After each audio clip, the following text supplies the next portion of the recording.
শুধু গায়ের গয়না কিংবা কিছু স্বর্ণ অলংকার আছে কিন্তু নগদ টাকা নেই, এমন নারীর উপর কি কোরবানি ওয়াজিব, নাকি নগদ টাকা না থাকার কারণে তার কোরবানি মাফ হয়ে যাবে?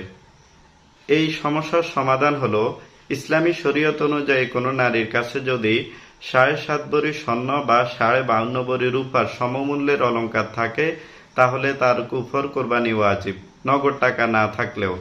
শুধু অলংকারের মূল্য মানেই তাকে সাহেবে নেসাব বা ধনী বলে গণ্য করে থাকে। এখন প্রশ্ন হলো, টাকা ছাড়া কোরবানি দিবেন কিভাবে? এর দুটি সহজ উপায় আছে। 1.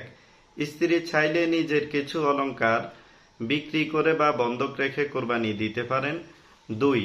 স্বামী স্ত্রীর অনুমতি নিয়ে নিজের টাকা স্ত্রীর পক্ষ থেকে কোরবানি করে দিবেন, এতে স্ত্রীর ওয়াজিব আদায় হয়ে যাবে।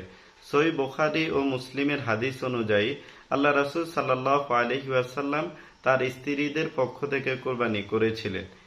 তাই সম্পদ থাকলে কোরবানি এড়ানোর কোনো সুযোগ নেই।